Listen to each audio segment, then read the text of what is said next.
اعوذ باللہ من الشیطان اللعین الرجیم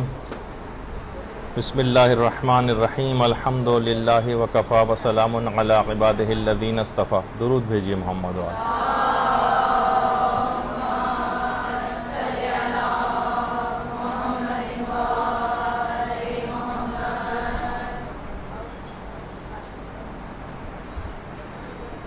احکام وضو میں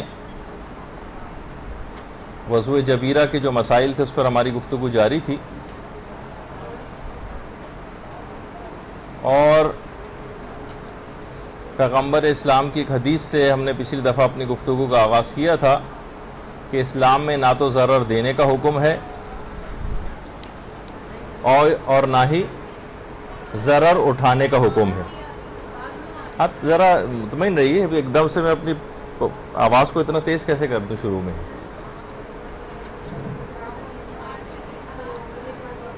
اچھا، یہاں تک بات پہنچی تھی کہ وضو جبیرہ کے جو باقی ماندہ مسئلے تھے اس میں یہ بات ہوئی تھی کہ وضو جبیرہ کی جو سہولت ہے یہ عزیمت ہے، رخصت نہیں ہے. یعنی اگر کوئی شخص اس سہولت کو نہ لے اور زبردستی چاہے زخم کو نقصان ہی کیوں نہ پہنچے اور وضو کرے تو اس کا وہ وضو بھی باطل ہو جائے گا. آپ کو اختیار نہیں دیا گیا بلکہ اس سہولت کا لینا ہی لینا ہے، جیسے نماز قصر کی مثال بیان کی گئی تھی. وضو جبیرہ کا ایک عمومی طریقہ بھی آپ کی خدمت میں بیان ہوا تھا کہ جہاں پر زخم ہے اس سے پہلے کا جو حصہ ہے وہاں سے نارمل طریقے سے، مثلا اگر دھونے والے اعضاء پر ہے تو دھوتے ہوئے آئیے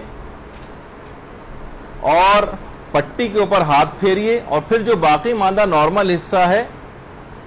اس پر سے نارمل پانی ڈالتے ہوئے اس طرح عموماً وضو کیا جاتا ہے، ایسے وضو کیجیے. اور چار چیزیں بیان ہوئی تھیں. یا تو زخم ہے اگر کسی کے ہاتھ پر تو جبیرہ کا حکم کیا ہوگا، چہرے پر پھوڑے پھنسی وغیرہ ہیں تو کیا حکم ہوگا، کسی کی ہڈی ٹوٹی ہوئی ہے تو حکم کیا ہوگا، اور اگر دوا وغیرہ لگی ہوئی ہے تو حکم کیا ہوگا. اس صورت میں وضو جبیرہ وغیرہ کیا جائے گا. یہ بھی بات بیان ہوئی تھی کہ جبیرہ اصل میں نقصان کو کمپنسیٹ کرنے والی چیز کو کہا جاتا ہے، جس سے اردو میں بھی ملتا جلتا لفظ ایک جبران ہے کہ نقصان کو پورا کرنے والی چیز جو بھی اعضاء وضو پر لگائی جائے گی. جبیرہ کی دو شرطیں بیان ہوئی تھیں کہ جبیرہ کو پاک ہونا چاہیے اور غصبی نہیں ہونا چاہیے. پاک میں یہ بات چیز بیان ہوئی تھی کہ اگر جبیرہ نجس ہے اور خون اوپر آ گیا ہے پٹی پہ سے تو اس پر گیلا ہاتھ نہیں پھیرا جا سکتا، اور لیکن اگر پٹی کے اوپر چاہے خون آ گیا ہو لیکن اس کے اوپر کوئی اور پلاسٹک یا کوئی ایسی لیئر موجود ہو کہ جس سے آپ کا ہاتھ اس نجس چیز کے اوپر نہیں پھر رہا ہے تو اس کے اوپر ہاتھ پھیرا جا سکتا ہے جبیرہ والا. یعنی مسح کیا جائے گا، اس پر ہاتھ کو پھیرا جائے گا اسی پٹی کے اوپر، چاہے وہ ہمیں خون جو ہے نیچے کیوں نہ نظر آ رہا ہو. اچھا، پھر اس کے بعد یہ بات بھی بیان ہوئی تھی کہ جبیرہ خواہ کتنا ہی موٹا کیوں نہ ہو جائے اس سے فرق نہیں پڑتا، پتلا جبیرہ اور موٹے جبیرے کو کوئی فرق نہیں. اور یہ بات بھی بیان ہوئی تھی کہ جبیرے کے اوپر اگر ٹیپ وغیرہ اس طرح کی کوئی چیز لگائی جائے جو جبیرے کا حصہ ہی سمجھی جائے تو اس پر تو گیلا ہاتھ پھیرا جا سکتا ہے. لیکن اگر کبھی ایسا ہو جائے کہ اس کے اوپر کوئی اور اس طرح کی چیز آ گئی جو جبیرہ کا حصہ نہیں مانا جائے تو اس پر اگر آپ ہاتھ پھیریں گے بھی تو بیکار ہے، اس کو جبیرہ کا حصہ ہونا چاہیے. پھر یہ بھی تھوڑی بات بیان ہوئی تھی کہ اگر جبیرہ کو ہٹانا ممکن ہے اور آپ نارمل طریقے سے وضو کر سکتی ہیں تو آپ کو نارمل طریقے ہی سے وضو کرنا پڑے گا. اگر زخم کو کوئی نقصان نہیں پہنچے گا تو آپ ہٹائیے، پٹی کھولیے، سینی پلاسٹ یا اس طرح کی کوئی چیز لگی ہوئی ہے اس کو ہٹائیے اور نارمل طریقے سے وضو کریں اس کے اوپر. اگر آپ نے خیال نہیں کیا اور جبیرے کو ہٹایا جا سکتا تھا، کوئی نقصان بھی نہیں تھا، اور آپ نے عمومی طریقے سے یعنی اسی کے اوپر پٹی پہ ہاتھ پھیر کے وضو جبیرہ کر لیا تو آپ کا وضو غلط ہو جائے گا. اگر کوئی چیز اس طرح کی بندی ہوئی اور بہت معمولی سی انجری ہے کہ پانی نقصان دہ نہیں ہے تو اس کو ہٹائیے وضو سے پہلے. اچھا، اب یہاں پر ہماری بات پہنچ چکی تھی کہ وہ جو 4 چیزیں تھیں جر و قر و کسر و دوا، وہ اس جگہ پر ہے کہ جنہیں یا تو دھویا جاتا ہے، یا جر و قصر و کسر اس جگہ پر ہے جس کا مسح کیا جاتا ہے۔ ابھی آپ اچھا ضروری نہیں ہے، ابھی تھوڑی میں ایک بات اور بیان کر دوں، ہو سکتا ہے ابھی جو مسائل بیان ہو تو اتنی کھچڑی سی آپ کے دماغ میں پک جائے، تو ابھی سب چیزوں کا ابھی سمجھ آنا ضروری نہیں ہے۔ آپ اس کے نوٹس بنائیے، اس کو اچھی طرح سے یاد کریں، ایگزام کی پریپریشن کریں گی تو سب چیزیں کلیئر ہو جائیں گی، اور نہیں بھی ہوئیں اور آپ کے نوٹس وغیرہ میں رہیں تو جب کبھی ضرورت پیش آئے گی تو آپ کھول کے اپنی ذمہ داری کا تعین کر سکتی ہیں۔ اچھا، جر و قر و کسر و دوا اس جگہ پر ہے، اب اس پہ ہم ڈسکس کریں گے کہ جنہیں دھویا جاتا ہے، یعنی سمجھے آسان الفاظ میں کہوں کہ زخم یا جبیرہ اس جگہ پر ہے کہ جنہیں دھویا جاتا ہے۔ اب اس کی 2 اقسام بنیں گی، یا تو وہ زخم کھلا ہوا ہے یا اس پر جبیرہ بندھا ہوا ہے۔ 2 چیزیں ہو سکتی ہیں نا، کہ دھونے والے اعضاء پر زخم ہے اور وہ زخم کھلا ہوا ہوگا یا اس پر جبیرہ بندھا ہوا ہوگا۔ اچھا، اب اگر جر و قر و کسر اس جگہ پر ہے کہ جو کہ کھلا ہوا زخم ہے، کھلا ہوا ہے، اس پہ پٹی نہیں بندھی ہوئی، تو اس کا طریقہ کار یہ ہوگا کہ آپ وضو میں کونی سے لے کر اور نارمل طریقے سے دھوتی ہوئی آئیں گی یہاں تک کہ آپ زخم تک پہنچ جائیں۔ جب زخم کی باری آئے گی تو زخم والے ایریا کو ایز اٹ از چھوڑ دیجیے، اس کو ٹچ نہ کریں، اور جو نارمل اسکن اطراف میں اس کو نارمل طریقے سے دھوتی بھی چلی جائے گی یہاں تک کہ انگلیوں کے سرے تک دھو لیجیے، زخم کو ایز اٹ از چھوڑ دیں بالکل۔ اس کے بعد بہتر یہ ہے، واجب نہیں ہے، زخم کھولا ہوا ہو تو بہتر یہ ہے کہ اسی زخم کے اوپر ایک پاک پٹی رکھ دی جائے اور اس پٹی کے اوپر آپ گیلا ہاتھ پھیر دیں۔ دیکھیے زخم کھلا ہوا تھا، زخم کھلا ہوا تھا، ہم نے اطراف کے حصے کو نارمل طریقے سے دھویا، بیچ والے ایریا کو بالکل چھوڑ دیا جہاں پر زخم ہے، کیونکہ زخم کھلا ہوا ہے، اور پورے ہاتھ کو عمومی طریقے سے دھوتے چلے گئے زخم کو چھوڑ کر۔ لیکن زیادہ آپ کو اگر ثواب لینا ہے تو آپ دوسرا کام اور کر لیجئے کہ اس زخم کے اوپر ایک پاک کپڑا یا پٹی یا جبیرہ لا کے رکھ دیجئے اور اس کے اوپر آپ گیلا ہاتھ پھیر دیں، اور مزید ثواب لینا ہے اور کوئی اگر نقصان بالفرض نہ ہو، زخم کی نوعیت ایسی کہ زیادہ نقصان نہیں ہوگا، تو ایک اور ثواب اگر آپ کو لینا ہے تو اس پٹی کو بھی ہٹائیے اور اس زخم کے اوپر بھی گیلا ہاتھ پھیر لیجیے، اگر آپ کو نقصان پہنچنے کا کوئی امکان نہ ہو تو اس طرح سے یہ 3 حصوں کے اندر یہ چیز جو ہے وہ مکمل ہوگی۔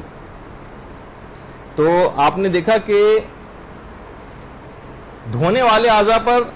زخم ہے اور وہ زخم کھلا ہوا ہے، بعض اوقات آپ زخم کھلا ہوا رکھتی ہیں، اس کے اوپر کوئی پٹی نہیں باندھتی ہیں، تو آپ نے دیکھا کہ آپ کی ذمہ داری کیا ہے کہ اطراف کو معمول کی طریقے سے دھوئیے جس طرح نارملی آپ دھوتی ہیں، زخم کو بالکل چھوڑ دیں اور اس کے بعد اس کے اوپر پاک پٹی رکھ کر اس کے اوپر گیلا ہاتھ کو پھیر لیں۔ ابھی کیسے گیلا ہاتھ پھیریں گے وہ ابھی آگے چل کے میں بیان کروں گا، وہی جو آپ کے ہاتھ پہ تری ہے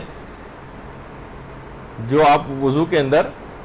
استعمال کر رہی تھیں یا پانی نل وغیرہ سے لے رہی تھی، اس کو گیلا ہاتھ اس کے اوپر پھیرتی ہوئی چلی جائیے۔ اور پھر ایک اور ثواب بھی اگر آپ کو لینا ہے تو اس پٹی کو بھی ہٹائیے، زخم کے لیے اگر نقصان دہ نہیں ہے تو آپ جو ہے گیلا ہاتھ یا زخم کے اوپر بھی پھیر لیں اگر یہ ممکن ہے۔ اچھا، پھر دوسرا مرحلہ آتا ہے کہ زخم جو ہے وہ یا وہ جبیرہ جو ہے وہ دھونے والے اعضاء پر، اور اس کو یعنی زخم کے اوپر جبیرہ بندھا ہوا، اس کے اوپر جبیرہ بندھا ہوا۔ اب یہ دیکھا جائے گا کہ کیا آپ کا جو دھونے والا حصہ ہے جیسے ہاتھ، اگر بالفرض یہ تھوڑی سی انگلیاں بھی اگر نہ کھلی ہوئی ہوتی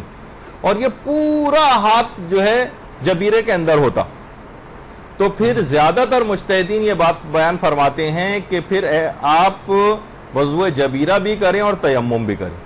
اگر دھونے والے اعضاء پر جو جبیرہ بندھا ہے کہ پورا عضو، یہ پورا ہاتھ ہی آپ کا جبیرہ کے اندر ہو، تو پھر آپ کو دونوں چیزیں کرنا پڑیں گی، وضو جبیرہ بھی کریں اور تیمم بھی کریں۔ اور اگر یہ تو 2 صورتیں اس میں ہوئیں کہ یا تو وہ مکمل جبیرہ کے اندر ہے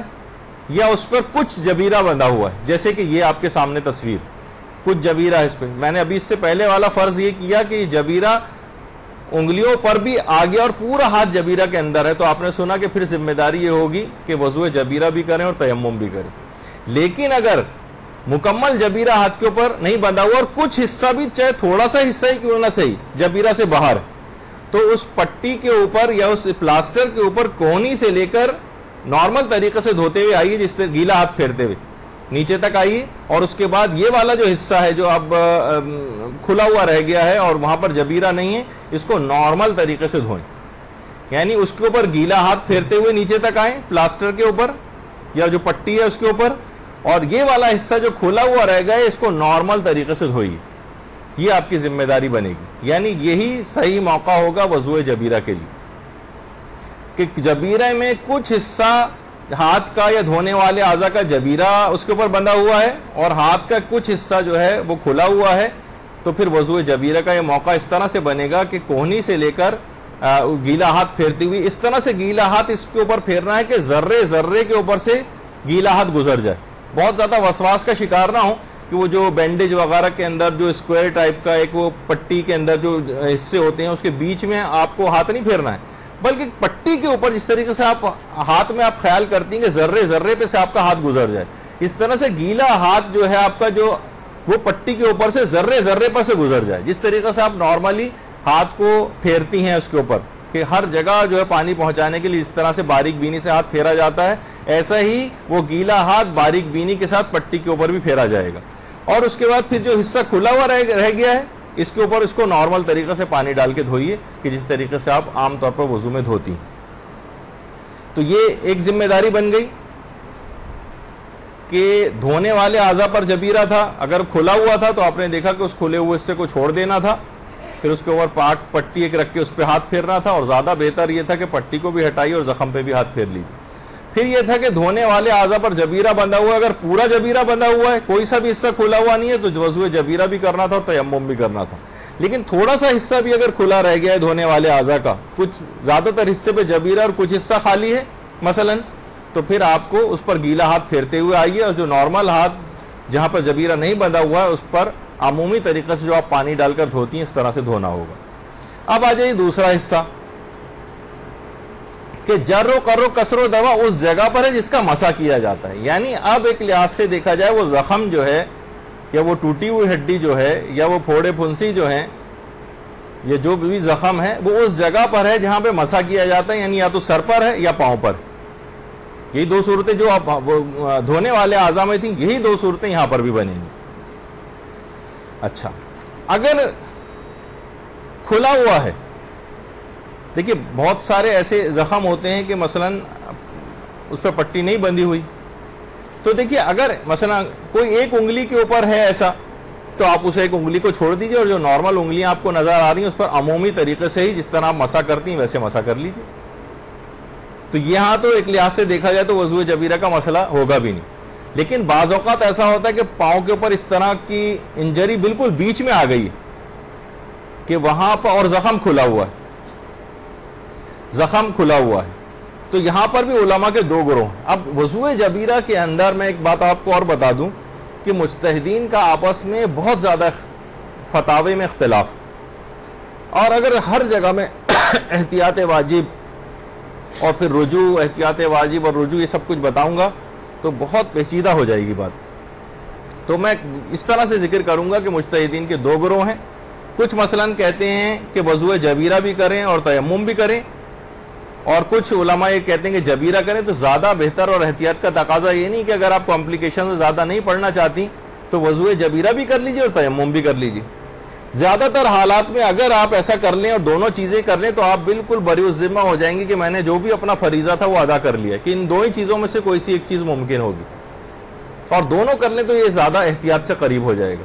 یا تو بہت زیادہ مہارت حاصل کر لیں کہ اپنی شرعی ذمہ داری کا پتہ چلا لیں کہ میری کیا ذمہ داری. لیکن جہاں آپ دیکھیں ذرا مسئلہ ہے ایسا کہ نہیں کچھ نہ کچھ مسئلوں میں ہو سکتا ہے کہ میں کمزوری رہ گئی ہو, تو پھر وضوء جبیرہ بھی کریں اور تیمم بھی کریں. تو بہرحال علماء یہ فرماتے ہیں کہ اگر زخم کھلا ہوا ہے اور وہ مسح والے اعضاء پر, تو ایک گروہ علماء جس میں مثلا آیت اللہ خوئی تھے وہ کہتے تھے کہ یہ وہ موقع ہے کہ جب وضوء جبیرہ بھی کیا جائے گا اور تیمم بھی کیا جائے گا۔ دوسرا گروہ مثلا جس میں امام خمینی وغیرہ شامل ہیں وہ فرماتے تھے کہ نہیں یہ موقع جو ہے وضوء جبیرہ ہی کا ہے۔ تو بہرحال چھوڑیے اس چکر بازی میں ہم نہ پڑھیں کہ کون کیا مجتہد کہتا ہے، اس موقع پہ اگر دونوں ہی کر لیں تو یہ زیادہ بہتر ہو جائے گا آپ کے لیے اور زیادہ پیچیدگی میں بھی آپ نہیں پڑیں گے۔ لیکن اگر کبھی ایسا ہو جائے کہ پورا پاؤں کے اوپر جبیرہ بندھا ہوا ہے، وہ جو انگوٹھا آپ کو نظر آ رہا ہے کھلا ہوا، ایسا بھی نہیں ہے، مثلا بہت سی ایسی انجریز کبھی کبھار ہو جاتی ہیں خدا نخواستہ کہ پورے پاؤں پر جبیرہ بندھا ہوا ہے اور کوئی ایک حصہ بھی کھلا ہوا نہیں۔ اگر پورا مسا والا عضو جو ہے پورا پاؤں اس کے اوپر پورا جبیرہ بندھا ہوا ہے اور کوئی حصہ بھی کھلا ہوا نہیں ہے تو اس متعلق تو سب علماء یہ فرماتے ہیں کہ تیمم کا موقع ہے، وضوء جبیرہ کا موقع ہی نہیں۔ اگر مسا والا عضو کوئی بھی جو ہے چاہے وہ سر پورا پٹی کے اندر ہو یا پورے پاؤں کے اوپر پٹی بندھی ہو تو یہ تیمم کا موقع ہے، یہ وضوء جبیرہ نہیں ہوگا۔ وضوء جبیرہ اس وقت ہوگا کہ جب مثلا چاہے پاؤں کے اوپر پٹی بندھی ہوئی ہے لیکن کچھ حصے خالی رہ گئے جہاں پر جبیرہ نہیں بندھا ہوا ہے، تو آپ انگلیوں کے سرے سے مثلا شروع کریں مسا کرنا، جو نارمل کھال ہے اس کے اوپر ہاتھ پھیرتے ہوئے جائیے اور جہاں پر پٹی آ جائے اس پٹی کے اوپر بھی جس طرح آپ نارملی مسا کرتی ہیں ایسے مسا کرتی ہوئی چلی جائیے۔ بس یہ سمپل طریقہ ہے۔ اگر پورے پاؤں کے اوپر پٹی نہیں بندھی ہوئی، کیونکہ اگر پورے پاؤں یا پورے سر پر پٹی بندھی ہوئی ہے تو وہ تو آپ نے سن لیا کہ وضوء جبیرہ کا موقع ہی نہیں ہے، وہ تو تیمم کا موقع ہے۔ لیکن اگر ذرا سا بھی کچھ پاؤں کھلا ہوا ہے، کچھ پاؤں یا سر کا کچھ حصہ مثلا کھلا ہوا ہے، تو پھر نارمل طریقے سے جہاں آپ کے لیے جو آپ کی نارمل اسکن ہے وہاں پر ویسے ہی مسا کرتی ہوئی آئی جیسے نارمل کرتی تھی آپ، اور جب پٹی کی باری آ جائے تو پٹی کے اوپر سے بھی گیلا ہاتھ کو پھیرتی ہوئی چلی جائے گی۔ یعنی ایک لحاظ سے دیکھا جائے تو کوئی ایسا بڑا مسئلہ نہیں ہوگا، جس طریقے سے عموماً وضو میں آپ مسا کرتی ہیں ویسے اس کے اوپر سے بھی ہاتھ پھیرتی ہوئی چلی جانا ہے۔ اچھا، یہی والی صورتحال اس کے اندر بھی کہ وہاں سے انگلیوں کے سرے سے شروع کریں اور مثلاً ہاتھ پھیرتی ہوئی آگے نکل جائے گی جس طریقے سے آپ عمومی طریقے سے مسا کرتی تھیں۔ اچھا، بعض اوقات یہ ہوتا ہے کہ ایک سے زائد اعضاء پر جبیرہ بندھا ہوا ہوتا ہے، خدا نہ کرے کسی کے ساتھ مثلا یہ والی صورتحال ہو، لیکن ایسی اگر کبھی مسئلہ پیش آ جائے تو یہاں پر پھر وہی مسئلہ ہوگا، ذرا ہم احتیاطی مسئلہ وہ ذکر کریں گے کہ پھر وضوء جبیرہ بھی کریں اور تیمم بھی کریں، بلکہ یہاں پر کہا جائے گا کہ وضوء جبیرہ بھی ہوگا اور تیمم جبیرہ بھی ہوگا، ایک سے زائد اعضاء پر اگر ہے تو۔ یہ بات یاد رکھ لیں، بس میں ایک اصول بتا دوں کہ اگر آپ کو یہ شک ہو کہ میری ذمہ داری کیا ہے، وضوء جبیرہ ہے یا تیمم، تو پھر ضروری ہے کہ آپ وضوء جبیرہ بھی کریں اور تیمم بھی کریں۔ اچھا، ابھی سوال سارے حل ہوتے جائیں گے، ابھی ذرا سنتی جائیے، آخر میں اگر موقع ملا تو سوال و جواب کا ایک سیشن رہے گا، ورنہ پھر مسئلہ یہ ہے کہ یہ پھر بات مکمل نہیں ہو سکے گی اور ایک اور لیکچر لینا بہت مشکل ہے۔ بہت سارے موضوعات ابھی رہے جا رہے ہیں اور رمضان اور یہ سب قریب ہے، پھر ہم اور موضوعات میں مصروف ہو جائیں گے تو پھر ان کا موقع نہیں آئے گا۔ اچھا، اب ایک مسئلہ یہ ہے، ایک آپ کو معلومات کے حوالے سے، کہ جو وضوء جبیرہ کی سہولت ہے کس کو ملتی، یا کیا یہ سہولت اس کو ملتی ہے جو ناگہانی طور پر جبیرہ میں گرفتار ہو گیا ہو، مثلا کوئی چوٹ لگ گئی، اس کا اپنا کوئی قصور نہیں تھا اور جبیرہ بند گیا، کیا اس کو یہ سہولت ملے گی یا اس کو بھی سہولت یہ والی مل سکتی ہے جس نے جان بوجھ کر اپنے آپ کو مصیبت میں ڈالا ہو؟ دیکھیے ایک ذرا دلچسپ مسئلہ ہو جاتا ہے بعض اوقات، مثلا کوئی چور ہے وہ دیوار پھاند رہا تھا اور دیوار پھاندنے کے چکر میں وہ فرش پہ گرا اور اس کے پاؤں کی ہڈی ٹوٹ گئی اور پاؤں کے اوپر جبیرہ آ گیا۔ اب کیا اس کو یہ سہولت ملے گی وضوء جبیرہ کی؟ یہ ایک مسئلہ ہے۔ اچھا، اب اس میں دوسرے کسی اور پہلو کی طرف نہیں، لیکن ایک صرف دماغ میں ایک چیز ڈالنے کے لیے کہ بہت سارے ایسے مسائل بھی بعض اوقات ہوتے ہیں کہ ابھی ہم کسی جذباتی پہلو کی طرف نہیں جائیے گا اس میں، لیکن ایک کہ اگر کوئی شخص مثلا قامے کا ماتم کر رہا ہے، اب اس نے جان بوجھ کر اپنے سر کے اوپر قامہ مارا ہے، ٹھیک ہے، عزائے امام میں مارا ہے، وہ سب اپنی جگہ، لیکن ہم وضو والے پیرائے کے اندر ابھی صرف گفتگو کر رہے ہیں، تو کیا اس کو یہ سہولت ملے گی جبیرے کی؟ کہ یعنی ایک سوال اٹھتا ہے کہ کیا وضو جبیرہ کی جو سہولت دیکھا جائے وضو جبیرہ ایک لحاظ سے ناقص وضو ہے، ایک لحاظ سے کہ آپ کو جس جگہ دھونا چاہیے تھا وہاں پہ پانی نہیں پہنچ رہا ہے، جس جگہ پہ مسح کرنا چاہیے تھا اس جگہ پہ پٹی بندھی ہوئی اور پٹی کے اوپر مسح ہو رہا ہے، کھال کی جلد پہ مسح نہیں ہو رہا، یہ ناگہانی طور پر جو جبیرہ میں گرفتار ہو اس کو ہی سہولت ملتی ہے یا اس کو بھی ملتی ہے کہ جس نے خود اپنے آپ کو جبیرہ میں مبتلا کیا ہو؟ تو پہلے کچھ علماء گزرے ہیں ہمارے پرانے متقدمین علماء میں، وہ یہ فرماتے تھے کہ نہیں، وضو جبیرہ کی سہولت فقط ان افراد کو ملتی ہے جو ناگہانی طور پر جبیرہ میں گرفتار ہوئے، یا ان کو نہیں ملتی کہ جنہوں نے اپنے آپ کو خود زخمی کیا ہو یا اپنے آپ کو خود کسی مصیبت میں ڈالا ہو یا دیوار پھاندنے میں مثلا ٹانگ ٹوٹ گئی ہو، جیسے چور وغیرہ کی مثال آئی تھی۔ لیکن اب موجودہ جتنے مجتہدین ہیں یہ فرماتے ہیں کہ نہیں، وضو جبیرہ کی سہولت چاہے ناگہانی طور پر جبیرہ میں گرفتار ہو یا کوئی اس نے خود ہی اپنے آپ کو اس مصیبت میں گرفتار کیا ہو، دونوں صورتوں میں وضو جبیرہ کی سہولت اس کو ملتی، یہ فیسیلٹی اس کو ملے گی۔ دوسرا ایک مسئلہ ہوتا ہے کہ کیا سنتی اعمال کے لیے بھی وضو جبیرہ کی سہولت ہے؟ سنتی اعمال جیسے پرانے ہمارے کچھ علماء تھے وہ یہ فرماتے تھے کہ نہیں، سنتی اعمال کے لیے وضو جبیرہ کی سہولت نہیں، صرف اپنی واجب نمازوں وغیرہ کے سلسلے میں آپ وضو جبیرہ کر سکتے ہیں۔ لیکن موجودہ مجتہدین یہ فرماتے ہیں نہیں، طہارت کے لیے، تلاوت قرآن کے لیے، ان سب چیزوں کے لیے بھی وضو جبیرہ کی سہولت آپ کو ملے گی، حتیٰ کہ مستحبی نمازیں وغیرہ وہ بھی اس سے پڑھی جا سکتی ہیں۔ تو ایک تو مسئلہ ہوا یہ۔ اچھا ایک بات اور بتا دی جائے کہ بعض اوقات یہ ہوتا ہے کہ ابھی جیسے میں نے اس سے پہلے ذکر کیا تھا کہ اگر جبیرے کو کھولنا ممکن ہے تو پھر جبیرہ کو کھولیے اگر زخم کو لیے نقصان دہ نہیں ہے، جیسے پچھلی ہماری گفتگو میں ہم نے ذکر کیا تھا کہ اگر جبیرے کو کھولنا ممکن ہے اور زخم کو کوئی نقصان نہیں پہنچے گا تو واجب ہے کہ پھر جبیرہ کو کھولیے، یہ پچھلی دفعہ ذکر ہوا تھا نا، آپ کے لیے نقصان دہ نہیں ہے۔ لیکن مسئلہ یہ ہے کہ اگر وہ جو پلاسٹر ہمارے پاؤں پہ بندھا ہوا ہے یا ہاتھ پہ بندھا ہوا ہے، زخم صحیح ہو گیا ہے، وہ ہڈی جڑ گئی ہے، اب ہمیں مثلا کٹوانے جانا ہے اس کو، پلاسٹر کو گھر میں اتنی آسانی سے تو نہیں اتر آئے گا وہ، تو اب اگر وقت بہت کم رہ گیا ہو، مثلا ابھی جائیں گے ڈاکٹر ملے گا اتنے میں نماز قضا ہو جائے گی، تو یہ بات بتا دی جائے کہ اگر یعنی جبیرے کو کھولنا ممکن ہے لیکن وقت بہت کم رہ گیا ہے تو یہ وہ موقع ہوگا۔ اب یہاں پر یہ نہیں کہ وقت کم رہ گیا تو جبیرہ پہلے سے بندھا ہوا تو وضو جبیرہ ہی کرو، نہیں، اب کیونکہ زخم ٹھیک ہو چکا ہے اور اب تنگی وقت کی وجہ سے آپ جبیرے کو ہٹا نہیں پا رہے تو یہ موقع تیمم کا ہوگا، وضو جبیرہ کا نہیں ہوگا۔ دیکھیں یہ ایک بہت اہم بات ہے، بعض اوقات یہ ہوتا ہے کہ زخم ٹھیک ہو جاتا ہے لیکن جبیرے کو فی الحال مثلا ڈاکٹر نے کہا تھا کہ زخم پہ سے پٹی میں خود اتاروں گا اور ہم گھر پہ نہیں اتارنا چاہ رہے، پٹی میں تھوڑی کمپلیکیشن ہے، اتاریں گے تو ایسا نہ ہو کہ زخم جو ہے اکھڑ جائے اور اس میں سے بلیڈنگ ہونے لگے، اب ہم ڈاکٹر کے پاس جائیں گے، ڈاکٹر بیٹھے گا مثلا مغرب کے بعد، لیکن اس وقت زخم ہو گیا ہے صحیح، ہمیں صرف پٹی کٹوانے جانا،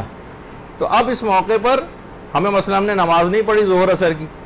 تو اب علماء یہ فرماتے ہیں کہ اگر تنگی وقت کی وجہ سے جبیرے کو اتارنا ممکن نہیں ہے تو یہ موقع وضو جبیرہ کا نہیں ہے، چاہے جبیرہ بندھا ہوا، یہ موقع تیمم کا ہوگا۔ تو یہ ایک اہم مسئلہ تھا، تو میں نے کہا کہ آپ کی خدمت میں یہ جو ہے وہ چیز پیش کر دی جائے۔ اچھا بعض اوقات اس کے برخلاف بھی ایک چیز ہو سکتی، وہ یہ کہ جبیرہ بندھا ہوا ہے اور ہمیں یہ دل ہمارا یہ کہہ رہا ہے کہ شاید زخم صحیح ہو گیا، اب کیا کریں؟ دیکھیے یہ بہت مسئلہ پیش آئے گا جب آپ مثلا کئی دن ہو گئے پٹی کو بندھے ہوئے اور ہم نے دیکھا تھا پچھلی دفعہ بھی ڈاکٹر صاحب نے مثلا کہہ دیا تھا کہ بس انشاءاللہ کل آپ کی پٹی اتار دیں گے، اس کا مطلب آج زخم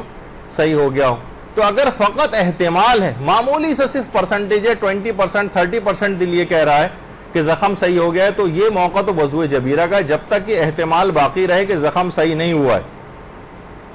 زخم صحیح نہیں ہوا ہے، یعنی زیادہ امکان اسی کا زخم صحیح نہیں ہوا، 20-30% 40% امکان ہے کہ شاید زخم صحیح ہو گیا ہو، اس موقع پر تو آپ کو وضو جبیرہ ہی کرنا ہے۔ لیکن اگر آپ کو اطمینان ہو رہا ہے کہ زخم صحیح ہو گیا ہے تو پھر اور اس کو پٹی کو کھولنا کوئی نقصان کا باعث بھی نہیں ہے تو واجب ہو جائے گا کہ پٹی کو کھولیے اور نارمل طریقے سے وضو کیجیے۔ یہ ایک مسئلہ پیش آتا ہے کہ یعنی اب ہم اس کو کیا سمجھیں کہ پٹی کو اس وقت کھولیں یا نہیں کھولیں؟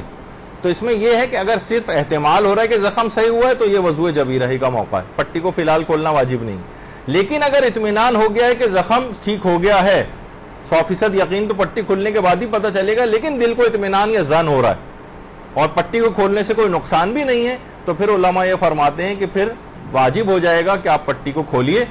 اور اپنا زخم وغیرہ کی صورتحال دیکھیں، پھر اس کے مطابق فیصلہ کریں گے کیا کرنا. لیکن کیونکہ اطمینان تھا آپ کو اور اس کے بعد آپ نے دیکھا کہ صحیح ہو گیا تو نارمل طریقے سے وضو کرنا ہے. یہ نہیں ہم کہیں گے کہ پٹی کیونکہ پہلے سے بندھی ہوئی ہے تو ابھی بھی بندے رہنے دیجئے یہاں تک کہ نہیں، اب آپ کو اطمینان ہو گیا کہ زخم صحیح ہو گیا، اب آپ کی ذمہ داری کہ اس کو کھولیے.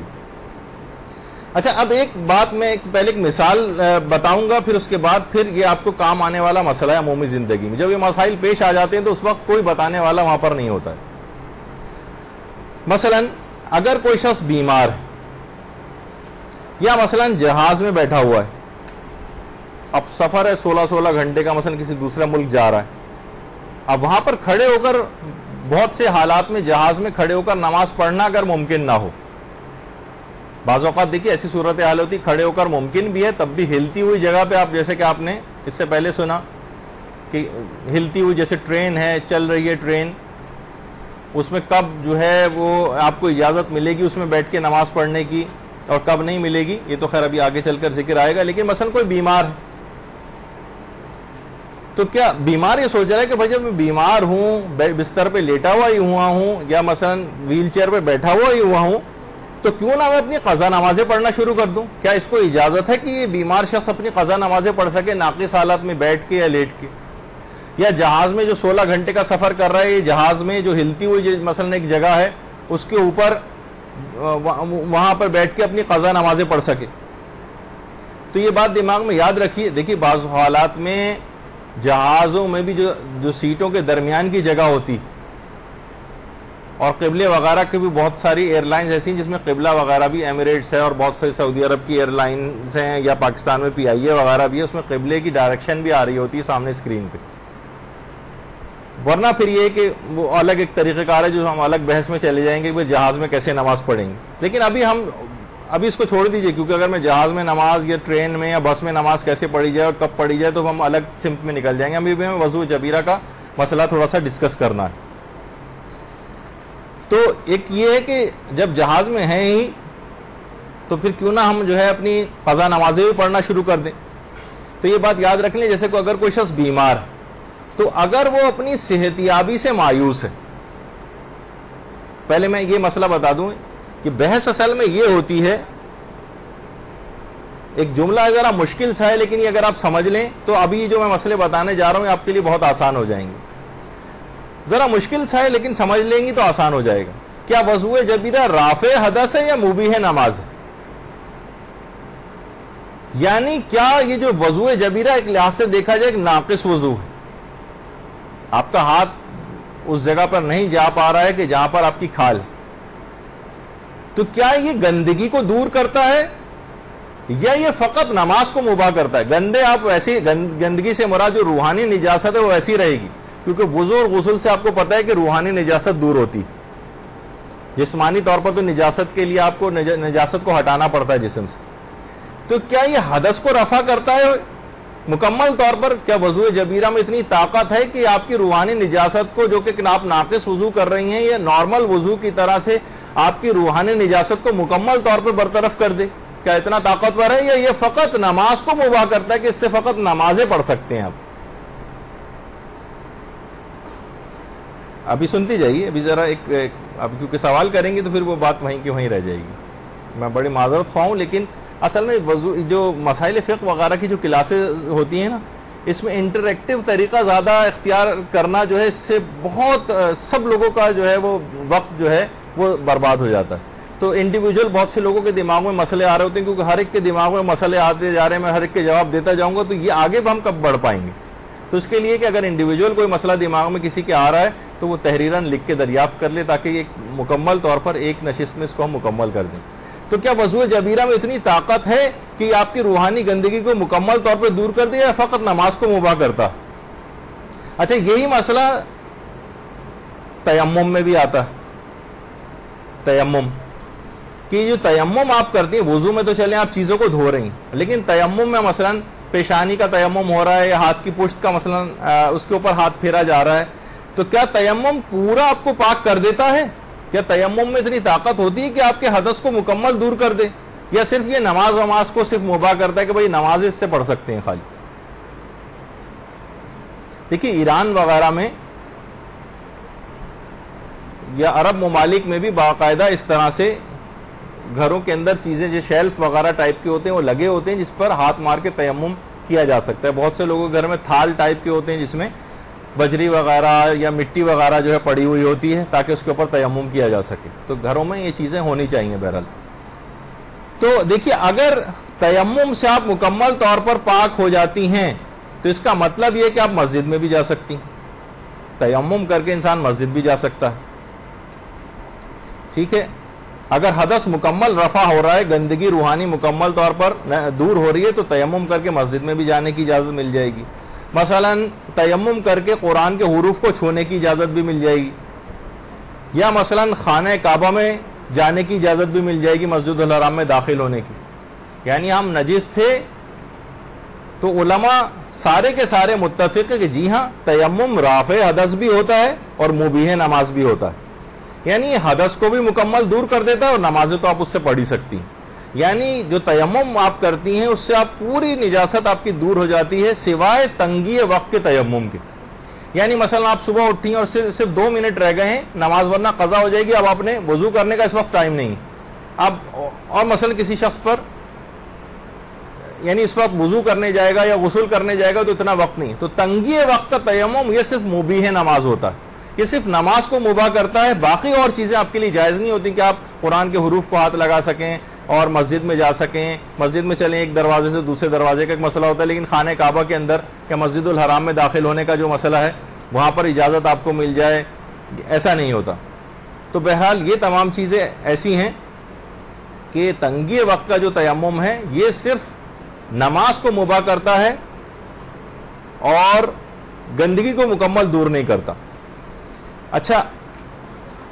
اب ایک چیز یہ ہے کہ وضوء جبیرہ جو ہے اس کو ہم کیا سمجھیں؟ کیا وضوء جبیرہ میں اتنی طاقت ہے؟ تو علماء یہ فرماتے ہیں کہ جی ہاں وضوء جبیرہ جو ہے اگر کوئی شخص وضوء جبیرہ اگر کر لیتا ہے تو وضوء جبیرہ سے انسان اپنی قضا نمازیں بھی پڑھ سکتا. دیکھیے اس سے پہلے جو ہم چیز بیان کر رہے تھے نا کہ دیکھیے بیمار اگر اپنی صحتیابی سے مایوس ہے، مثلا کوئی شخص کے ٹانگ میں پلاسٹر بندھا ہوا وہ بیٹھ کے نماز پڑھ رہا ہے، تو یہ فقط اپنی واجب نمازیں ابھی کی بیٹھ کر پڑھے گا، یہ اپنی قضا نمازیں نہیں پڑھ سکتا کیونکہ اسے پتا ہے کہ 2 مہینے بعد میرا یہ ٹانگ ٹھیک ہو جائے گی، پھر میں کھڑے ہو کے نماز پڑھ سکوں گا. تو بیمار اگر اپنی صحتیابی سے مایوس ہے، مثلا کسی شخص کی ٹانگیں کٹ چکی ہیں اب وہ اسے تو مثلا بیٹھ کے ہی ہمیشہ نماز پڑھنا ہے، تو یہ اپنی قضا نمازیں پڑھ سکتا ہے. لیکن اگر کوئی شخص اپنی بیماری سے یعنی اپنی صحتیابی سے مایوس نہیں ہے تو اس دن کا انتظار کرے گا وہ کہ جب وہ ٹھیک ہو جائے گا پھر اپنی قضا نمازیں پڑھے گا. اس سے پہلے وہ اپنی کوئی قضا نماز ناقص حالات میں اس طور پہ بیٹھ کے انجام نہیں دے سکتا. اسی طریقے سے اسے مسافر کو پتا ہے کہ ابھی تو میں یہاں بیٹھ کے چلیں اپنی واجب نماز جہاز میں بیٹھ کے اپنی کرسی پر ہی بیٹھ کے پڑھ رہا ہوں، لیکن اب میں اپنی منزل پہ جب پہنچ جاؤں گا تو وہاں تو میں سیدھے طریقے سے نماز نارمل طریقے سے پڑھ سکوں گا. تو اس شخص کو اجازت نہیں ملے گی کہ وہ جہاز کی سیٹ پہ بیٹھ کے اپنی قضا نمازیں پڑھے. لیکن وضوء جبیرہ تیمم ہی کی طرح کا مسئلہ ہے کہ وضوء جبیرہ ایک اتنا مکمل وضو سمجھا جاتا ہے کہ اس سے آپ اپنی قضا نمازیں بھی پڑھ سکتی ہیں. یہاں تک کہ اگر کسی شخص کا وضوء جبیرہ ہی ابھی چل رہا ہے اور زخم جو ہے وہ صحیح ہو چکا ہے اور ہم مثلا وضوء جبیرہ ہمارا چل رہا تھا، مگر ہم نے ظہر عصر کی نماز وضوء جبیرہ سے پڑھی اور ابھی ہمارا وضو ٹوٹا نہیں تھا، یہاں تک کہ مغرب عشاء کی نماز کا وقت ہو گیا اور ہم نے پٹی کھول کے دیکھا زخم بالکل صحیح. کیا ہم پر واجب ہے کہ مغرب و عشاء کے لیے نارمل طریقے سے وضو کریں؟ جی نہیں. وضوء جبیرہ آپ کو مکمل فائدہ وہی دلوائے گا، یہ ایک مکمل وضو ہی سمجھا جائے گا. یعنی وہی وضوء جبیرہ جو پہلے چلا آ رہا تھا اسی سے آپ اگلی نماز مغرب عشاء بھی پڑھ سکتی ہیں. یہ نہیں ہوگا کہ اب نئی نماز جو ہے پڑھی جائے. تو چھوٹے موٹے اختلافات علماء اور مجتہدین کے اس سلسلے میں ہیں، لیکن فی الحال ہم اس سے صرف نظر کر رہے ہیں. اب ایک مسئلہ یہ ہوتا ہے کہ کیا وضو جبیرہ والا شخص جو ہے کیا اول وقت نماز پڑھ سکتا ہے؟ دیکھیے بہت سارے مسائل ایسے ہیں جس میں نماز میں دیر ہی کرنا، اول وقت نہیں پڑھ سکتے. مثلا ٹھیک ہے اس وقت پانی نہیں ہے ہمارے پاس، کراچی کے نلکے پانی کھولا اس میں سے ہوا آ رہی ہے، ایک ایک قطرہ پانی ٹپک رہا ہے، مثلا پانی اس وقت ہمارے پاس اویلیبل نہیں ہے، لیکن جو ہے امید ہے کہ بعد میں چند گھنٹوں کے بعد پانی آ جائے گا نماز کے قضا ہونے سے پہلے پہلے. تو یہ شخص آپ کو پتا ہے کہ یہ اول وقت نماز نہیں پڑھ سکتا، کہ یہ کہے کہ بھئی میرے پاس اس وقت پانی نہیں ہے اور نماز کا وقت ابھی 1 بجے آ چکا ہے تو میں اسی وقت جو ہے تیمم کر کے نماز پڑھ لوں. نہیں، اس کی اجازت نہیں. یعنی آپ کو انتظار کرنا پڑے گا یہاں تک کہ پانی جو ہے وہ آ جائے. ہاں اگر آپ مایوس ہو جائیں کہ نہیں پانی آئے گا ہی نہیں اور کوئی طریقہ نہیں ہوگا، تیمم مجھے کرنا ہی پڑے گا، تو ایسے شخص کو پھر اجازت مل جاتی. اسی طریقے سے مثلا اگر کسی شخص کے کپڑے نجس ہیں اور ابھی فی الحال کپڑا پاک کرنے کے لیے کوئی ایسی چیز نہیں، اب چلیں مردوں کے لحاظ سے تو چلیں ایک بات ہو سکتی ہے کہ وہ اپنے اوپری لباس کو اتار کے بھی مثلا نماز جو ہے وہ پڑھی جا سکتی، لیکن عورتوں کا ایک مسئلہ ہو جائے گا کہ جس سے ان کو اپنا سطر چھپانا ہے وہی چیز مثلا اس پہ خون لگا ہوا ہے یا وہ نجس ہو گئی ہے مثلا، تو ایسے شخص کو انتظار کرنا پڑے گا یہاں تک کہ بالکل قضا ہونے کا قریب وقت آ جائے. پھر اس کا ایک الگ مسئلہ ہوگا کہ یہ نماز کیسے پڑھے، لیکن بہرحال اس کو یہ اول وقت نہیں پڑھ سکتا یہ والا شخص نماز. یا مثلا بعض اوقات ایسا ہوتا ہے کہ ٹرین چل رہی ہے اور ٹرین رکی نہیں رہی اور ہمیں پتا ہے کہ جناب یہ چلتی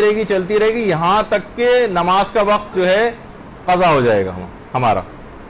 تو پھر یعنی اگر معلوم ہے کہ ٹرین جو ہے وہ چند گھنٹے بعد رک جائے گی، مثلا اب ایسا نہیں ہوتا کہ ٹرین مسلسل 6 یا 8 گھنٹے تک اس طرح سے چلتی رہے کہ ایک جگہ بھی کہیں سٹاپ اوور اس کا نہ ہو اور ہمیں پتا ہے کہ جناب اب تو ہمیں بیٹھ کر ہی یا ہلتی ہوئی حالت ہی کے اندر نماز پڑھنی. نہیں، اگر کہیں تھوڑی دیر کا بھی موقع مل رہا ہے اور ٹرین تو آپ کو انتظار کرنا ضروری ہے یہاں تک کہ آپ بالکل اب یہ ہو جائے کہ اب ٹرین رکی نہیں رہی اور جناب یہ میری نماز قضا ہو جائے گی، پھر اس ہلتی حالت کے اندر ہی آپ نماز پڑھ لیں. لیکن یہ نہیں کر سکتے کہ ابھی 1 بجے ٹرین جو ہے چل رہی ہے مسلسل اور آپ کہیں کہ اب نماز کا وقت ہو گیا میں ٹرین میں بیٹھے بیٹھے نماز پڑھوں. نہیں، کچھ گھنٹوں کے بعد ٹرین رکے گی، اس وقت تک کا انتظار کرنا پڑے گا. اچھا، اب کیا یہ جو وضو جبیرہ والا شخص ہے کیا اس کو اختیار ہے کہ اول وقت نماز پڑھ سکے؟ تو وہی والا مسئلہ یہاں پر بھی ہوگا کہ وضو جبیرہ والا شخص، اگر زیادہ تر علماء کا میں نظریہ بتا رہا ہوں کہ اگر وہ اپنی صحت یابی سے مایوس ہے تو یہ اول وقت نماز پڑھ سکتا ہے. اسے پتا ہے کہ اتنا زیادہ میرا زخم ہے، یہ کہاں چند گھنٹوں کے اندر صحیح ہوگا، یہ جبیرہ تو بندہ ہی رہے گا. اس شخص کو اجازت ہے کیونکہ یہ اپنی صحت یابی سے مایوس ہے کہ ابھی تو کئی دن لگیں گے زخم کو صحیح ہونے میں، تو اسی پٹی کے اوپر ہی وضو جبیرہ کر لیا جائے. لیکن اگر ایسا نہ ہو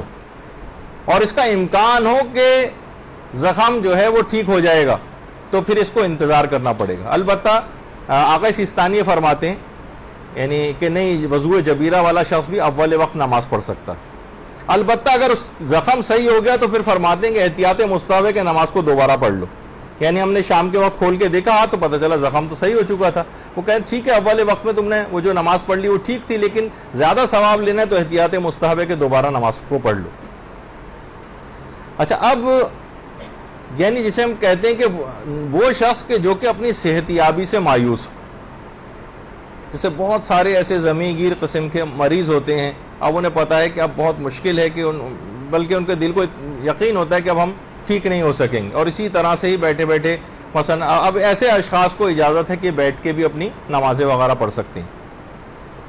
اچھا، اب اگر ایک ہی ہاتھ پر کئی جبیرہ ہوں، بلکہ یہ تصویر اس کے لیے زیادہ مناسب ہوگی، کبھی کسی جگہ بھی چوٹ لگی ہوئی ہے کہ متعدد جگہوں کے اوپر اگر جبیرہ اس طرح سے بندھے ہوئے ہیں تو پھر اس میں وہی طریقہ ہوگا کہ جہاں اچھا اگر ان کو ہٹانا ممکن ہے تو وہی دماغ میں رکھیے گا کہ اگر ہٹانا ممکن ہے، زخم کے لیے نقصان دہ نہیں ہے، تو نارمل طریقے سے وضو کرنا، ان سب کو ہٹائیے. لیکن اگر ہٹانا ممکن نہیں ہے، ہمیں پتا ہے کہ نہیں زخم کے لیے نقصان دہ ہے، پٹی کو نہیں ہٹانا چاہیے، وکلاء مذمت کر رہے ہیں، ڈاکٹر حضرات نے منع کیا ہوا ہے کہ بالکل ایسا نہیں آپ کریں ورنہ زخم کو نقصان پہنچے گا، تو جو نارمل حصے ہیں ان کو نارمل طریقے سے دھوئیے، جہاں بیچ میں جبیرہ آ جائے اس پہ پٹی کے اوپر ہاتھ پھیریے، پھر جہاں نارمل حصہ آ جائے اسے نارمل طریقے سے دھوئیے پانی سے، پھر جہاں پٹی کا حصہ آ جائے پھر اس کے اوپر جو ہے ہاتھ پھیرتی ہوئی جائیے اور یہاں تک کہ پورا وضو اس طرح سے کرنا ہے. جو نارمل ایریاز ہیں انہیں نارمل طریقے سے دھونا ہے. جہاں بیچ میں جبیرہ آ جائیں چاہے متعدد جبیرہ کیوں نہ بندھے ہوئے تو اس میں ان جگہوں کے اوپر ہاتھ پھیرتے ہوئے جانا. اچھا ایک بات اب دماغ میں اور رہے, دیکھیے جو اعضاء دھونے والے اعضاء ہیں ان پہ جو جبیرہ بندھا ہوتا ہے ان پہ بھی آپ کو ہاتھ پھیرنا ہوتا ہے, اور جو مسا والے اعضاء پہ جو جبیرہ بندھا ہوتا ہے اس پہ بھی آپ کو ہاتھ پھیرنا ہوتا ہے. لیکن دونوں ہاتھ پھیرنے میں 7 فرق ہیں بڑا. لیکن آپ کہیں گے جب میں بیان کروں گا تو آپ کہیں گے تو وہی فرق ہیں جو خود اصل وضو کے فرق ہیں. جو دھونے والے اعضاء پہ جو ہاتھ پھیرا جاتا ہے, جو مسا والے اعضاء پہ جو ہاتھ پھیرا جاتا ہے, یہ تو اصلاً وضو ہی کے فرق ہیں. لیکن ایک دماغ میں ایک چیز آپ کے آ جائے کہ دیکھیے جو آپ ہاتھ پھیریں گی دھونے والے اعضاء پر اگر جبیرہ بندھا ہو تو اس پہ بھی آپ کو ہاتھ پھیرتے ہوئے جانا ہے. مسا والے اعضاء کے اوپر جو جبیرہ بندھا ہے اس پہ بھی ہاتھ پھیرنا ہے. لیکن فرق کہاں کہاں ہے؟ پہلا فرق تو یہ ہے کہ مثلا جیسے دھونے والے اعضاء کے اوپر, یہ تو شاید غالباً پاؤں ہے, لیکن مثلا اگر کسی شخص کا ہاتھ ہوئے تو دھونے والے اعضاء میں اوپر سے نیچے کی طرف آپ کو ہاتھ پھیرنا ہے, اوپر سے نیچے, کیونکہ آپ ہاتھ جب دھوتی ہیں تو ہمیشہ ہاتھ کو اوپر سے نیچے کی طرف لے کر آتی ہیں. لیکن مسا والے اعضاء میں جو ہاتھ پھیرا جاتا ہے اس میں آپ اوپر سے نیچے کی طرف بھی کر سکتی ہیں. جیسے سر میں آپ کو بتایا تھا کہ اوپر سے نیچے بھی صحیح ہے, نیچے سے اوپر بھی صحیح ہے. لیکن دھونے والے اعضاء میں اوپر سے نیچے ہی دھویا جائے گا, نیچے سے اوپر نہیں ہاتھ پھر نہیں پھیر سکتے پٹی کے اوپر بھی. یہ تو اصلاً خود وہی وضو کا فرق ہے. تو ایک تو فرق یہ ہو گیا. اچھا دھونے والے جو اعضاء ہیں ان میں آپ پانی کہیں سے بھی لے سکتی ہیں, نل سے بھی پانی لے کے اور ہاتھ کو گیلا کر کے اس کے اوپر پھیر سکتی ہیں آپ. لیکن مسا والے جو اعضاء ہیں ان میں ہاتھوں کی پہ جو موجود تری ہوتی ہے اسی سے فقط سر کا مسا ہو سکتا ہے. یعنی جب آپ نے ہاتھوں کو دھو لیا اور اس کے بعد ہاتھوں کو الگ کیا, اب آپ کو سر کا مسا کرنا ہے اور سر کے اوپر مثلا پٹی بندھی ہوئی, یا پاؤں کا مسا کرنا ہے, پاؤں پہ پٹی بندھی, تو جو ہاتھوں کو دھونے کے بعد الگ ہونے کے بعد جو تری ہاتھوں پر رہ جاتی ہے اسی سے ہو سکتا ہے. لیکن جو اس سے پہلے آپ نے دیکھا کہ دھونے والے اعضاء میں جو ہم ہاتھ پھیر رہے تھے اس میں رطوبت ہم کہیں سے بھی لے سکتے ہیں, نل سے لے لیجیے, نل میں پانی آپ نے لیا, ہاتھوں کو گیلا کیا اور اس کے اوپر پھیر لیا. لیکن مسا والے اعضاء پہ جو ہاتھ پھیرا جائے گا اس میں جو آلریڈی ہاتھوں کے اوپر جو رطوبت ہے اسی سے ہی یہ ہاتھ پھیرا جائے گا. اچھا دھونے والے اعضاء جو ہیں, اچھا ہاں یہ بات اس میں اور بتا دی جائے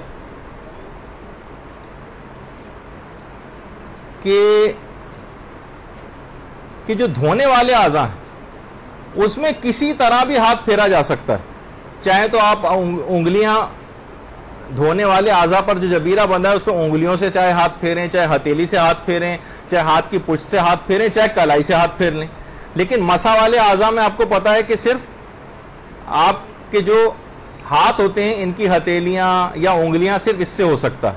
کلائی سے آپ کو یاد ہوگا پچھلی دفعہ ہم نے بیان کیا تھا کہ کلائی سے سر کا مسا نہیں ہو سکتا. لیکن دھونے والے اعضاء میں جو ہاتھ پھیرا جائے گا, دیکھیے یہ بات یاد رہے کہ ہاتھ کو پھیرنا ضروری ہے وضو جبیرہ میں. یعنی یہ نہیں کر سکتے کہ ہم نے ہاتھ نہیں پھیرا بلکہ بس وہ پٹی کو ڈائریکٹ ہی ہم نے نل کے نیچے رکھ دیا اور اس کے اوپر سے پانی گزر گیا. نہیں, یہ نہیں چلے گا, ہاتھ کو پھیرنا ضروری ہوگا. اچھا وہ یعنی جو کوئی چیز پھیرنی ضروری ہے آپ کو, اب یا چاہے تو آپ ہاتھ کی پشت سے پھیریں, ہتھیلی سے پھیریں, انگلیوں سے پھیریں, انگلیوں کے سرے سے پھیریں, چاہے جو ہے وہ اس سے پھیر لیجئے, کلائی سے پھیر لیجئے, چاہے کوہنی سے پھیر لیجئے, مرضی آپ کی. دھونے والے اعضاء میں کسی طرح سے بھی آپ کو اس کے اوپر ہاتھ پھیر لینا ہے, چاہے کسی بھی ذریعے سے ہو, چاہے کلائی کے ذریعے ہو, چاہے کلائی کی پشت سے ہو. لیکن جو مسا والے اعضاء پہ جو آپ ہاتھ پھیریں گی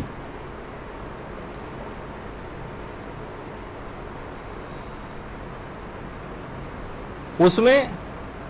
فقط یہ جو ہاتھ ہوتے ہیں آپ کے جو نارمل طریقے جس طرح آپ مسا کرتی ہیں اسی طریقے سے مسا اس کے اندر بھی کیا جائے گا. بس وہی جس طرح ہم نے پچھلی دفعہ بتایا تھا کہ ہاتھ کی پشت سے بھی جو ہے وہ سر کا مسا وغیرہ ہو جاتا ہے, لیکن کلائی سے جیسے کہ آپ کو اجازت نہیں ملی تھی. اچھا مسا والے اعضاء میں نہیں, دھونے والے اعضاء میں آپ کو اتنا گیلا ہاتھ پھیرنا ہے, اتنا گیلا ہاتھ پھیرنا ہے, مستحب ہی ہے, مستحب کی بات بتا رہا ہوں کہ وہ دھلنے کے مشابہ ہو جائے. یعنی ایک تو ہوتا ہے کہ بس آپ کا ہاتھ گیلا تھا، آپ پٹی کے اوپر پھیرتی چلی گئی، وہ بھی ٹھیک ہے، لیکن زیادہ ثواب اگر آپ کو لینا ہے تو دھونے والے اعضاء پر اس طرح سے گیلا ہاتھ پھیرنا ہے، چاہے آپ بار بار نل میں گیلا کریں، ہاتھ کو بار بار نل میں گیلا کریں اور پھیرتی جائیں، اس طرح سے اس کو ہاتھ پھیرنا ہے کہ وہ دھلنے کے مشابہ ہو جائے۔ اور مسا والے جو اعضاء ہیں ان پر جو ہاتھ پھیرا جائے گا وہ تو وہی ہاتھ کے اوپر جو بقیہ تری رہ جاتی اس سے ہوگا، یعنی وہ مسا جس طرح نارمل مسا ہوتا ہے اسی طریقے سے ہوگا، لیکن صرف ایک مستحب والا فرق تھا، یہ آپ کی خدمت میں بیان کیا۔ اچھا، دھونے والے اعضاء پر اگر مکمل پٹی بندی ہوتی ہے تو پھر دونوں چیزیں کرنا ہوتی ہیں، جیسے کہ آپ نے اس سے پہلے سنا تھا کہ جناب وضوء جبیرہ بھی کریں اور تیمم بھی کریں، لیکن اگر مسا والے اعضاء پر مکمل پٹی بندی ہو تو فقط تیمم کا موقع ہوتا ہے، پھر وضوء جبیرہ نہیں کرنا ہوتا۔ دیکھیے بہت مجھے پتا ہے کہ مشکلات ہوتی جا رہی ہیں، لیکن سب چیزیں ریکارڈ ہو رہی ہیں، آپ اپنے نوٹس بنائیں گی، ابھی اتنا سمجھ نہیں بھی آئے تو زیادہ پرواہ کی بات نہیں ہے، اب گھر جا کے بار بار پڑھ کے سمجھ سکتی ہیں۔ اچھا، اب ایک مسئلہ یہ بھی پیش آتا ہے کہ جو دھونے والے اعضاء ہیں، نہیں یہ تو خیر جیسے سر پہ پٹی بندھی ہوئی تو بیان ہو گیا، ابھی دھونے والے جو اعضاء ہیں اس میں آپ کی مرضی ہے، چاہے آپ ہاتھ کو حرکت دیں جو اوپر ہاتھ پھیر رہی ہیں، چاہے نیچے والے ہاتھ کو حرکت دے دیں پٹی پہ ہاتھ پھیرنے کے لیے۔ یہ زیادہ تر مجتہدین یہی بات کہتے ہیں کہ دھونے والے اعضاء میں جو آپ ہاتھ پھیرتی ہیں نا پٹی کے اوپر، تو جو جس سے آپ ہاتھ پھیری ہیں چاہے تو آپ اس کو حرکت دے دیں، یا اوپر والے ہاتھ جو ہے جو پھیر رہی ہیں اس کو اسٹل رکھیں، اور جو نیچے جس پہ جبیرہ بندھا ہے اس کو حرکت دے دیں، آپ مرضی ہے آپ کی، دونوں طرح آپ کو اختیار ہے۔ البتہ آقا خود فرماتے تھے احتیاط واجب ہے کہ دھونے والے اعضاء میں بھی ہاتھ کو حرکت ہونی چاہیے، پٹی کو کوئی حرکت نہیں ہونی چاہیے، لیکن زیادہ تر مجتہدین یہ بات کہتے ہیں کہ دھونے والے اعضاء میں آپ کو اختیار ہے، چاہے ہاتھ کو حرکت دیں چاہے نیچے پٹی کو حرکت دیں، آپ کی مرضی ہے آپ کی۔ دھونے والے اعضاء میں آپ کو اختیار ہے، نارملی بھی دیکھا جائے تو یہ اختیار آپ کو نارمل وضو کے اندر بھی ہے، لیکن جو مسا والے اعضاء ہیں اس میں علماء فرماتے ہیں کہ ہاتھ ہی کو حرکت ہونی چاہیے، پٹی کو کوئی حرکت نہیں ہونی چاہیے۔ مثلا سر پہ ہم یہ نہیں کر سکتے کہ سر پہ ہم نے ہاتھ رکھ لیا اور ہاتھ کو اسٹل رکھا اور سر کو حرکت دے رہے ہیں، اس کی اجازت نہیں، اور اسی طریقے سے ہم نے ہاتھ کو اسٹل رکھا اور پاؤں کو حرکت دے رہے ہیں، اس کی اجازت نہیں۔ ہاتھ ہی کو حرکت ہونی چاہیے، پاؤں اور سر کو کوئی حرکت نہیں ہونی چاہیے، یہ ایک فرق ہے۔ تو یہ دیکھا جائے تو خود دھونے والے اعضاء ہی کا فرق ہے، تو یہ ایک دماغ میں یہ چیز رہے۔ اچھا، جو دھونے والے اعضاء ہیں ان میں ذرے پر سے ہاتھ گزر جائے پٹی کے اوپر سے، ذرے پر سے سوئی کی نوک کے برابر بھی حصہ خالی نہ رہ جائے، جو کہ دھونے والے اعضاء میں بھی ہوتا ہے، بس وہ اس وسواس کا شکار نہ ہو کہ پٹی کے درمیانی حصوں کے اندر انگلی گھسانے کی، اس کی کوئی ضرورت نہیں۔ پٹی کے ظاہری جو اوپری حصہ ہے اس پہ ذرے پہ سے ہاتھ گزر جانا چاہیے، لیکن مسا والے جو اعضاء ہیں اس میں آپ کو پتا ہے کہ ایک انگلی سے بھی آپ چاہیں تو پورے عضو کے اوپر جو ہے مسا نہیں کرنا ہوتا، بلکہ ایک انگلی بھی اگر پاؤں کے اوپر پھیر لیں یا ایک انگلی بھی اگر سر کے اوپر پھیر لیں تو وہ کافی ہو جاتی۔ تو دیکھا جائے تو اصلاً وضو ہی کا فرق ہے، لیکن یہی والا فرق جو ہے مسا والے اعضاء کے اندر بھی جو ہے چیز پائی جاتی۔ اچھا، کتنا ٹائم ہو گیا؟ 3:30 بجے تک کا وقت ہے، لیکن چلیں تیز رفتاری سے آگے ہم گزرتے ہیں۔ اچھا، اب بہت سے مسئلے ایسے ہیں کہ جب آپ توضیح المسائل پڑھیں گی، یعنی میرا اپنا تو اندازہ یہ کہ توضیح المسائل سے بہت مشکل ہے کہ آپ وضوء جبیرہ کے مسئلے کو سمجھ سکیں، بہت پیچیدہ ہو جاتا ہے بعض اوقات۔ علماء میں چند اختلافات چلے آ رہے ہیں کہ اس موقع پر ہم وضوء جبیرہ کریں یا تیمم کریں۔ چند باتیں، چلے میں کچھ باتیں ذکر کر دوں۔ پہلی بات تو یہ ہے کہ جبیرہ جب مقدار عرفی سے زائد ہو جائے، دیکھا جائے تو بالکل ہاتھ پہ ذرا سا کٹ تھا، لیکن جناب آپ نے اتنی بڑی پٹی اس کے اوپر پوری انگلی کے اوپر باندھ لی، یہ تو مقدار عرفی، یعنی جتنا پٹی بندی، دیکھا جائے تو چھوٹے سنی پلاس سے بھی کام چل جاتا، ذرا سا کٹ لگا تھا، جو چھری وغیرہ میں کٹ لگ جاتا ہے، اس میں پوری انگلی کے اوپر جبیرہ باندھنے کی کیا ضرورت تھی آپ؟ تو دیکھیے اس میں پہلا مسئلہ تو یہ ہے کہ اگر ہٹا سکتے ہو تو ہٹائیے اس کو، یہ نہیں چلے گا۔ جبیرہ مقدار عرفی سے اتنا بڑا نہیں بن سکتا کہ معمولی سے کٹ ہے، معمولی سے پاؤں پہ کٹ آیا اور پورے پاؤں پہ جبیرہ باندھ کے آپ بیٹھے ہوں، ہاتھ کے اوپر آیا اور کلائی, پوری کلائی جبیرہ کے اندر, اتنی پٹیاں باندھی ہم نے کہ پوری کلائی جو ہے جناب جبیرے کے اندر آ گئی. نہیں, جبیرہ مقدار عرفی سے بہت زیادہ زائد نہیں ہونا چاہیے. اگر زیادہ ہے اور پٹی کو کھولنا ممکن ہے تو کاٹیے, ہٹائیے پٹی کو, اور فقط اس جگہ پر کی حد تک جبیرہ کو رہنا چاہیے جہاں تک کہ وہ زخم. بس یہ کہ ظاہر ہے زخم کے اطراف میں تھوڑی بہت جگہ پہ اور پہ پٹی باندھتے ہیں تاکہ وہ زخم بالکل محفوظ ہو جائے, لیکن صرف ایک معمولی سے کٹ کے لیے اتنی بڑی انگلی کے اوپر پورا جبیرہ باندھ دیا تو اس کو ہٹانا پڑے گا. لیکن اگر پٹی نہیں ہٹ رہی, یا مثلاً کوئی ایسا مسئلہ ہو گیا ہے کہ پٹی چپک گئی, جس طرح زخم پہ چپک جاتی ہے, اب اگر ہم پٹی کو زائد جبیرے کو ہٹانا چاہیں گے جو مقدار عرفی سے زائد ہو گیا ہے تو زخم کو نقصان پہنچے گا مثلا. تو ایسے موقع پر کچھ علماء کہتے ہیں کہ یہ وضوء جبیرہ کا موقع ہے, کچھ کہتے ہیں تیمم کا موقع ہے. تو ایسا بھی اگر کبھی ہو جائے تو آپ دونوں ہی چیزیں کر لیں, وضوء جبیرہ بھی کر لیں اور تیمم بھی کر لیں, کیونکہ علماء میں اس میں اختلاف چلا رہا ہے کہ جبیرہ اگر مقدار عرفی سے بہت زیادہ بڑا آپ نے باندھ لیا تو اس موقع پر آپ کا فریضہ کیا ہے. اچھا, ایک تو چیز ہو گئی ہے. اچھا, اب اگر کوئی چیز چپک گئی اور ہٹ ہی نہیں رہی, کوئی چیز چپک گئی ہے اور نہیں ہٹ رہی, اگر وہ دوا ہی ہے تو یہ بات یاد رکھ لیں کہ زیادہ تر مجتہدین یہ کہتے ہیں کہ چپکی ہوئی چیز اگر دوا ہے تو وہ ہمیشہ جبیرہ ہی شمار ہوگی, یعنی وضوء جبیرہ ہی کا موقع ہے, جبیرہ ہی وضوء جبیرہ ہی کرنا ہے. چپکی ہوئی چیز, جیسے آپ نے دیکھا ہوگا کہ کوئی آپ نے اس طرح سے کوئی کریم لگائی ہوئی, ایک تھک سی لیئر اس کے اوپر آ گئی, یعنی چپکی ہوئی جو بھی اگر کوئی چیز ہے اگر وہ دوا ہے تو یہ تو وضوء جبیرہ ہی کا موقع ہوتا ہے. لیکن اگر چپکی ہوئی چیز غیر دوا ہے, مثلا نیل پالش ہے, یہ غیر دوا ہے. ایلفی آپ کسی جگہ لگا رہی تھی اور ایلفی آپ کے ہاتھ پر چپک گئی, اور وہ آپ کو پتہ ہے کہ ایسی لیئر سی بنا دیتی ہے جو پانی کو پہنچنے نہیں دیتی. تارکول چپک گیا ہاتھ سے اور ہٹ ہی نہیں رہا ہے. تو یہ چپکی ہوئی چیز اگر غیر دوا ہے تو پھر یہاں علماء کچھ یہ بات بیان کرتے ہیں. کچھ علماء کہتے ہیں کہ وضوء جبیرہ ہی کا موقع ہے, کچھ کہتے ہیں تیمم کا موقع ہے. تو اگر کبھی ایسا موقع آپ کے ساتھ آ جائے کہ اس کو ہٹانا بھی ممکن نہیں, اتنی دیر تک ہم بیٹھے ہوئے نیل پالش ریموور سے نیل پالش اگر ہٹائیں گے تو نماز کا وقت نکلا جا رہا ہے مثلا, ویسے تو اس کو ہٹانے کی کوشش یہی کرنی ہے کہ اس کو ہٹائیے, لیکن اگر ہٹانا ممکن نہیں ہے, یا مثلا بعض اوقات آپ نے دیکھا ہوگا کہ لوگ ایلفی کو لے کے چھری یا کوئی ایسی چیز سے رگڑتے یہاں تک کہ ان کی انگلیاں زخمی ہو جاتی ہیں اور خون نکل آتا ہے, کھال کو کاٹتے رہتے ہیں, لیکن پھر بھی وہ ایلفی چپکی رہ جاتی. تو کچھ علماء تو یہ کہتے ہیں کہ چپکی ہوئی چیز جبیرہ ہی کے حکم میں ہوتی ہے, چاہے وہ دوا ہو یا غیر دوا. کچھ کہتے ہیں نہیں, یہ دوا کے حکم میں نہیں ہے, غیر دوا ہے, لہٰذا یہ تیمم کا موقع ہے. تو بہرحال ایسے کوئی موقع آپ کے ساتھ آ جائے تو آپ وضوء جبیرہ بھی کر لیں اور تیمم بھی کر لیں, اس چکر میں نہ پڑیں. ذرا سی دیر کا تو چند سیکنڈ ہی کی بات ہوگی کہ تیمم بھی ہو جائے گا اور دونوں, تاکہ آپ کو اطمینان ہو جائے کہ میں نے اپنا فریضہ شرعی ادا کر دیا. بہت سارے افراد ایسے ہوتے ہیں کہ بعض اوقات یہ ہوتا ہے کہ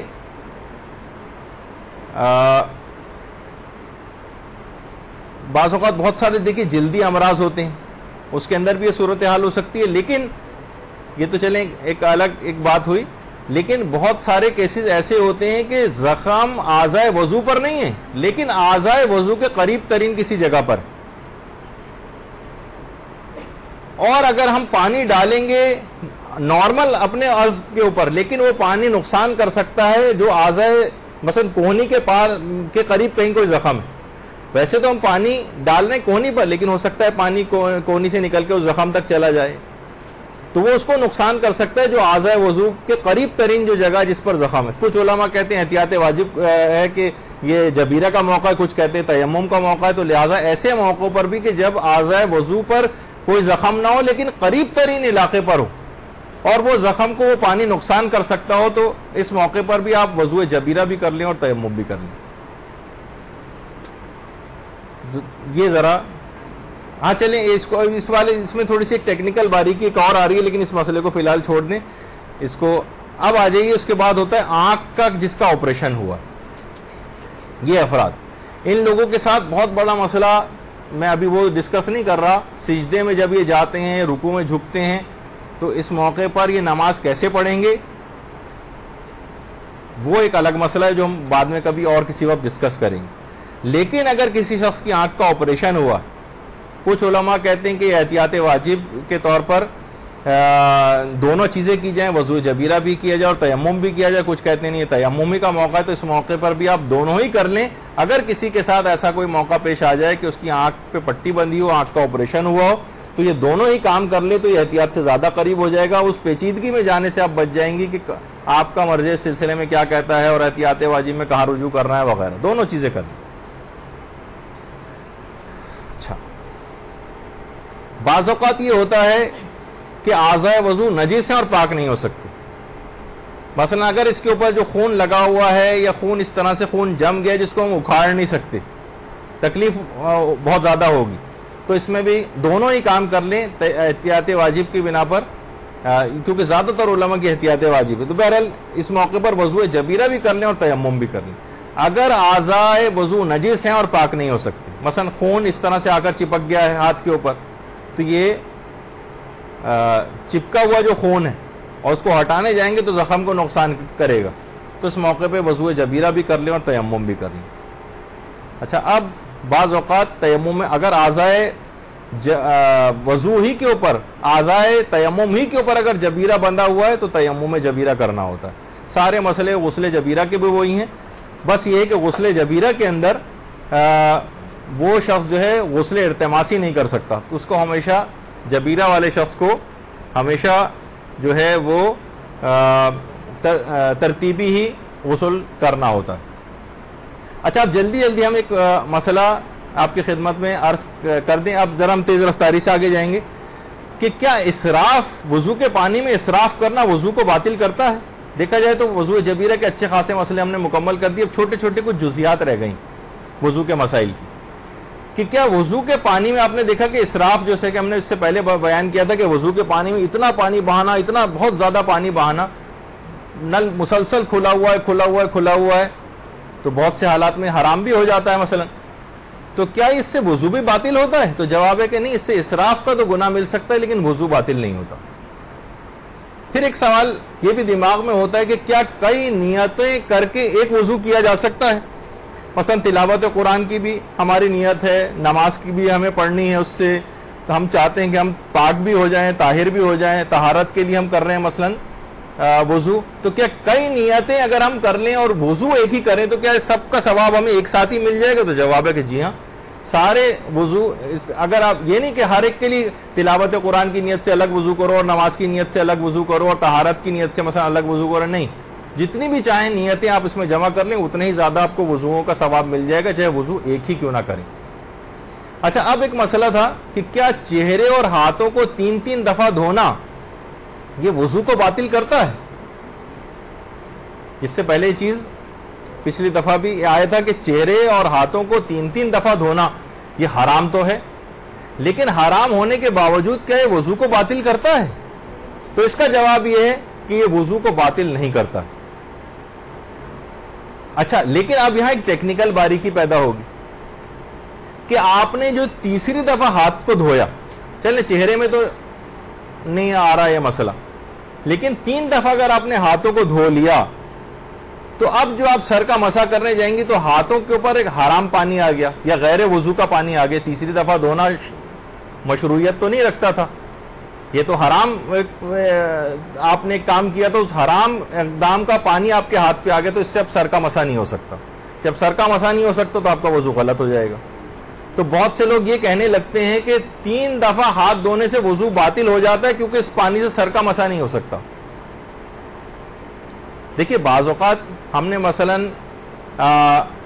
دائیں ہاتھ 3 دفعہ دھو لیا تھا لیکن مثلا بائیں ہاتھ نہیں دھویا تھا, تو ٹیکنیکلی یہ کہنا نہیں چاہیے, کیونکہ آپ نے اس سے پہلے سنا کہ آقا سیستانی, امام خمینی یہ بائیں ہاتھ سے بھی جو ہے سر کے مسح کی اجازت دیتے ہیں, لیکن پاؤں کے مسح میں پھر یہ مسئلہ ہو جائے گا. تو اگرچہ نتیجہ بہرحال یہی نکل رہا ہے کہ آپ کا وضو آگے چل کے, کیونکہ حرام پانی جو اس کے اوپر آ گیا یہ غیر وضو کا پانی آ گیا, اس سے نہ سر کا مسح ہو سکتا ہے نہ پاؤں کا مسح ہو سکتا ہے, لیکن اس کو بہرحال ٹیکنیکلی یہ نہیں کہا جاتا کہ اس سے وضو باطل. جیسے چہرے کے متعلق, چہرے پر اگر 3 دفعہ آپ نے چہرہ دھو لیا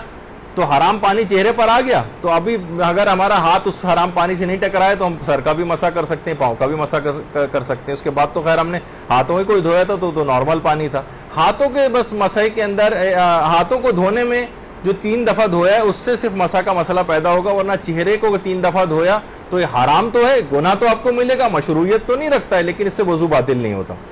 تو بہرحال بہت سی چیزیں ٹیکنیکل بحثیں بھی ہوتی ہیں، اس کو ابھی جانا ہی دیں تو زیادہ بہتر ہے۔ اچھا، اب اگر یہ زیادہ تر ہوتا ہے کہ کسی کو شک ہو کہ پتہ نہیں میرا وضو ٹوٹا یا نہیں ٹوٹا، اگر کسی شخص کو یہ شک ہو کہ میرا وضو ٹوٹا یا نہیں تو وہ یہی سمجھے گا کہ میرا وضو نہیں ٹوٹا۔ مثلا بہت سے لوگوں کا وضو کافی دیر تک بھی چلتا رہتا ہے، بہت سے لوگوں کا وضو مثلا آپ نے 2 گھنٹے پہلے وضو کیا، اس کے بعد آپ کو یہ یاد نہیں آ رہا کہ اس کے بعد مثلا میں واش روم گئی تھی یا نہیں گئی تھی، 60-70% دل یہ کہہ رہا ہے کہ شاید میں واش روم گئی تھی اور میں نے وضو توڑنے والا وہاں پہ مجھ سے کوئی کام ہو گیا تھا لیکن یاد نہیں آ رہا۔ تو یہ بات یاد رکھ لیں، اگر یقین ہے کہ میں نے وضو کیا تھا، اس کے بعد شک ہونے لگے کہ ٹوٹا یا نہیں ٹوٹا، تو آپ یہی سمجھیں کہ میرا وضو نہیں ٹوٹا، چاہے دل میں 20-30% خیال یہ آ ہی رہا ہو کہ ٹوٹ گیا تھا، لیکن جو زیادہ پہلو ہے اس کے مطابق پھر یہی کہ آپ یہی سمجھیں کہ میرا وضو ابھی تک برقرار ہے اور نہیں ٹوٹا، اگر شک ہو کہ میرا وضو ٹوٹا یا نہیں۔ پھر ایک مسئلہ ہے کہ کیا سر کا مسح چلتے پھرتے کیا جا سکتا ہے؟ تو جواب ہے کہ جی ہاں، سر کا مسح چلتے پھرتے بھی کر سکتے ہیں، اگرچہ وہی ہے کہ کچھ مقامی علماء یہ کہتے ہیں کہ اس میں بھی احتیاط کر لی جائے کہ سر کو ساکن بھی رکھیں، لیکن بہرحال اس احتیاط کی جو مسائل فقہ وغیرہ لکھے ہوئے ہیں الگ سے اس احتیاط کو کہیں ذکر نہیں کیا، لیکن بہت سے علماء اس کو منع کرتے ہیں، تو بہرحال احتیاط کر لیں تو اچھا ہی ہے، لیکن بہرحال سر کا مسح چلتے پھرتے بھی کیا جا سکتا ہے۔ کیا دوران وضو کچھ کھانے پینے کی اجازت ہے؟ مثلا ہم وضو بھی کرتے جا رہے ہیں اور چیونگم بھی کھاتے جا رہے ہیں، کوئی اور چیز کسی نے ہمارے منہ میں مثلا مٹھائی ڈال دی، ہم وہ بھی کھا رہے ہیں، تو کھانے پینے سے بھی وضو پہ کوئی فرق نہیں پڑتا، دوران وضو بھی کھانے پینے کی اجازت ہے۔ پھر ایک مسئلہ ہوتا ہے کہ اگر کوئی عورت نامحرم کے سامنے وضو کرے تو کیا اس کا وضو باطل ہے؟ آپ نے اس سے پہلے سنا تھا کہ نامحرم کے سامنے اس کو وضو نہیں کرنا چاہیے، مثلا نامحرم سامنے موجود ہے اور وہ جیسے بہت سارے ہم نے مثالیں دی تھی، سفر حج پہ جا رہی ہے، سفر زیارات پہ جا رہی ہے، بس کسی جگہ پہ رکی ہے، لوگوں کا مجمع لگ گیا واش روم کی طرف، اب بس چل پڑے گی، جلدی جلدی نماز پڑھنا ہے، وضو کہاں ہے عورت کرے، مرد سامنے کھڑے ہوئے ہیں اور یہ وہیں عورتیں وضو کرنا شروع ہو جاتی ہیں، ان کے ہاتھ کے اوپر پانی ڈال رہی ہیں، اچھا یا مثلا جو ہے وہ پاؤں کے مسح کے وقت جو ہے وہ پاؤں کو کھول رہی ہیں نامحرم کے سامنے، تو یہ بات یاد رکھ لیں کہ یہ عمل حرام تو ہے کہ اس نے کیوں ان چیزوں کو نامحرم کے سامنے کھولا، لیکن اس کا وضو باطل نہیں ہوتا۔ اچھا، وضو باطل نہیں ہوتا تو کیا یہ وضو کرتی رہے؟ نہیں، اس کی اجازت بھی نہیں، لیکن یہ اس موقع کی بات ہے کہ جب واقعی یعنی اس نے اگر اس طرح کا کوئی وضو کر لیا، پھر کسی نے اس کو بتایا کہ ارے بھائی یہ تم نے کیا کیا، تو اب اس کے لیے واجب نہیں کہ دوبارہ صحیح طریقے سے وضو کر کے آئے، لیکن بہرحال یہ ایک ضرور ہے کہ ایسے موقع پر اس حرام سے اپنے آپ کو بچانے کے لیے، اپنے پردے کی حفاظت کے لیے اس موقع پر تیمم کیا جائے گا۔ لیکن اگر کوئی ایسا موقع پیش آ گیا ہو کہ یہ اس طرح سے اب کسی عورت کو پتہ چل رہا ہے اور اس طرح سے وضو کر چکی ہے پہلے، تو اب واجب نہیں ہے کہ یہ دوبارہ صحیح طریقے سے وضو کر کے ان تمام نمازوں کی قضا کرے جو اس نے اس وضو جو نامحرموں کے سامنے کیا تھا، اس سے جو نمازیں پڑھی تھیں ان کو دوبارہ پڑھنے کی اب ضرورت نہیں۔ یہ عمل حرام تو ہے لیکن وضو کو باطل نہیں کرتا۔ اچھا، اب اس کے بعد ایک مسئلہ یہ پیش آتا ہے کہ کیا حاشیہ قرآن کو ہاتھ لگانے کے لیے وضو کرنا ضروری ہے؟ مثلا قرآن کا جو حاشیہ ہے اطراف میں، آپ نے قرآن جو ہے وہ ہاتھ میں اٹھایا، تو حاشیہ قرآن کو ہاتھ لگانے کے لیے وضو کرنا ضروری نہیں، بس صرف حروف کو ہاتھ لگانے کے لیے وضو کرنا ضروری ہوتا ہے۔ بہت سے لوگ سمجھتے ہیں کہ قرآن کو ہاتھ میں لینے کے لیے بھی وضو کرنا ضروری ہے، مثلا کسی نے قرآن کو ہاتھ میں اٹھایا ہوا ہے تو یہ بات یاد رکھ لیجئے کہ قرآن کو بہتر تو ہے، ثواب تو ہے، لیکن بہرحال قرآن کو ہاتھ میں اٹھانے کے لیے بھی وضو کی کوئی ضرورت نہیں۔ اچھا، جو آیات کے جو درمیان جو صفحہ ہوتا ہے جہاں حروف نہیں ہیں، بغیر وضو ان درمیانی جو جگہ ہے وہاں پہ بھی ہاتھ لگا سکتے، صرف حروف کو ہاتھ نہیں لگا سکتے، یعنی جو آیتیں لکھی ہوئی ہیں جو خالی جگہ جہاں پہ وہ آیات نہیں ہیں، جہاں پہ وہ آیات نہیں لکھی ہوئی، ان تمام ایریاز کو بغیر وضو ہاتھ لگانے کی اجازت ہے۔ تو حاشیے کو بھی لگا سکتے ہیں، قرآن کو بغیر وضو اٹھا بھی سکتے ہیں، اور دو آیات کے درمیان جو جگہ ہوتی ہے جہاں وہ آیات نہیں لکھی ہوتی ہیں قرآن کے، اس صفحے پہ بھی ہاتھ لگانے کی اجازت ہے۔ اچھا پھر ایک مسئلہ ہے کہ کیا جو اردو اور انگریزی ترجمہ قرآن کے ہوتے ہیں انہیں بغیر وضو ہاتھ لگا سکتے ہیں؟ مثلا کسی جگہ انگریزی ترجمہ ہمیں پتہ ہے عربی زبان کو تو نہیں ہاتھ لگا سکتے، تو یہ بات یاد رکھ لیجیے یہ فقط عربی قرآن ہی کے لیے ہے، اصل میں غیر عربی تو قرآن ہوتا ہی نہیں، چاہے وہ ترجمہ ہی کیوں نہ ہو، وہ قرآن نہیں، وہ ترجمہ ہے اس کا، تو اس کو ہاتھ لگانے کے لیے وضو ضروری نہیں ہے، چاہے وہ انگریزی میں لکھا ہوا ہو یا چاہے اردو میں اسی آیت کا ٹرانسلیشن، سوائے اس کے کہ اس کے اندر اللہ کے نام اور مخصوص صفات آ رہی ہوں، جیسے ساری تعریفیں اللہ ہی کے لیے، تو یہاں لفظ اللہ کو بغیر وضو ہاتھ نہیں لگا سکتے، وہ ایک الگ مسئلہ ہے، کیونکہ کہ اللہ کے نام اور ان کی مخصوص صفات کو ہاتھ نہیں لگایا جا سکتا، لیکن ترجمے میں کوئی مسئلہ نہیں ہے۔ اسی طریقے سے کہ جو مارکر پینس کی جو انک ہوتی ہیں، کیا یہ وضو میں رکاوٹ سمجھی جائیں گی؟ جو حتیٰ کہ چاہے وہ پرماننٹ مارکرز ہی کیوں نہ ہو، تو اس میں بھی جو جتنے بھی پین ہوتے ہیں یا جو مارکر پین بھی ہیں، یہ بھی علماء کے نزدیک یہ رکاوٹ شمار نہیں ہوتی، اور اگر یہ مارکر کی اگر کسی جگہ ہاتھ پہ کوئی لکیر وغیرہ آ گئی ہو تو اس پہ وضو ہو جاتا ہے۔ اور آیت اللہ ناصر مکارم شیرازی نے تو الگ سے اس بات کو لکھا ہے، بلکہ اپنی ایک تحقیق بیان کی ہے کہ جو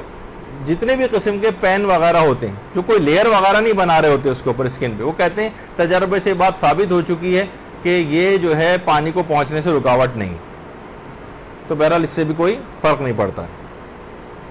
اچھا اسی طرح سے بہت سارے اشخاص ایسے ہوتے ہیں جن کی اسکن بہت زیادہ آئلی ہوتی، بہت سی خواتین نے بھی سوال پوچھا تھا، پچھلی دفعہ میں نے ان کا جواب لکھ کے دے دیا نیچے کہ آئلی اسکن اتنی ہے کہ تو کیا ہمارے لیے ضروری ہے کہ ہم چہرے پر مثلا جو ہے پہلے صابن سے چہرے کو دھوئیں اور اس کے بعد پھر اس جو چہرے پر چکنائی آئی ہوئی ہے اس کو ہٹائیں اور پھر نارمل طریقے سے جو ہے اس کے اوپر وضو کریں؟ نہیں، اس کی ضرورت نہیں۔ چہرے کی عمومی جو اسکن کے اوپر جو نارمل چکناہٹ جو چہرے کے اوپر ہوتی ہے، چاہے وہ بہت زیادہ آئلی کیوں نہ ہو چہرہ، تب بھی وہ ایسی رکاوٹ نہیں ہوتی کہ وضو کے پانی کو پہنچنے سے مانع بنے، لہٰذا اس کے اوپر بھی اس احتیاط کی کوئی ضرورت نہیں ہے، اور اس کے اوپر ہی جو ہے پانی ڈال لیا جائے اور الگ سے صابن وغیرہ لگا کے اس کو صاف کرنے کی کوئی ضرورت نہیں۔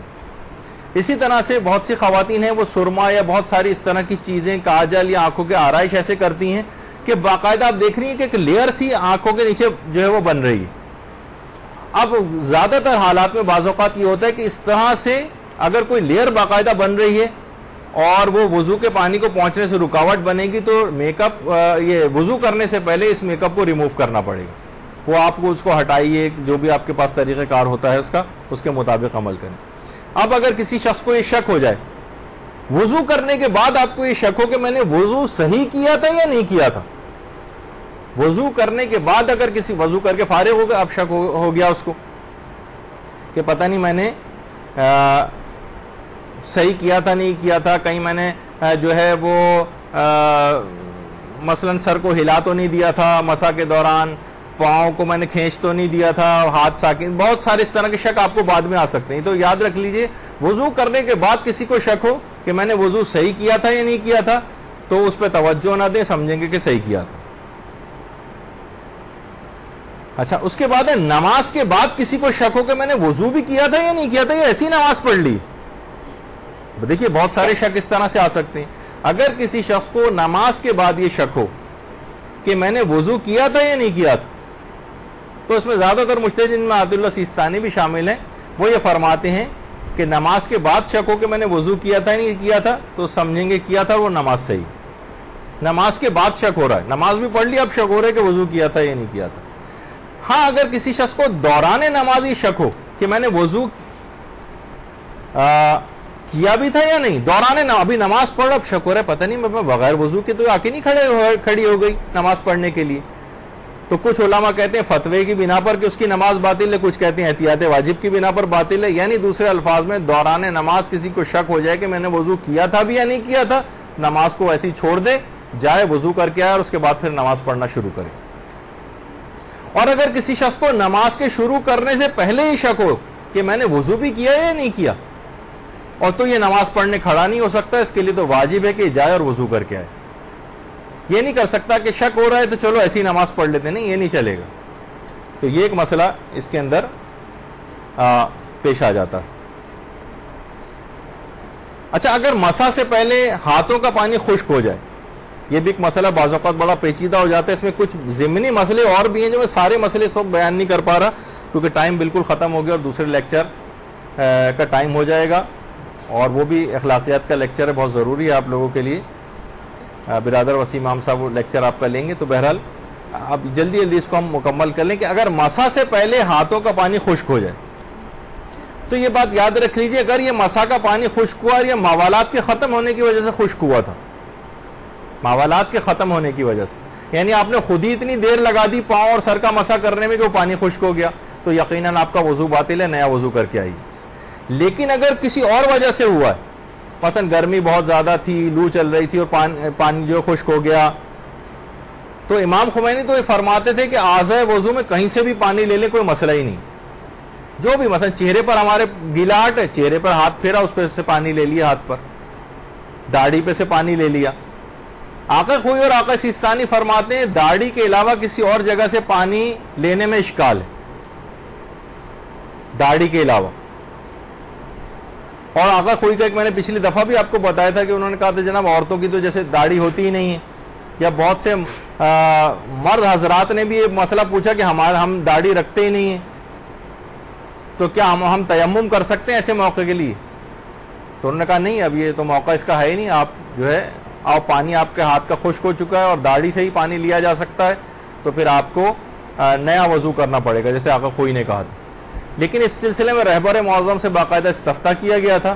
تو وہاں سے جواب یہی آیا تھا کہ جیسے عورتیں ہوتی ہیں جن کی داڑھی نہیں ہوتی اور ان کے ہاتھوں کا پانی خشک ہو جائے، تو انہوں نے فرمایا کہ اس کے لیے لازم ہے کہ وہ پانی اپنی آئی بروز سے لے،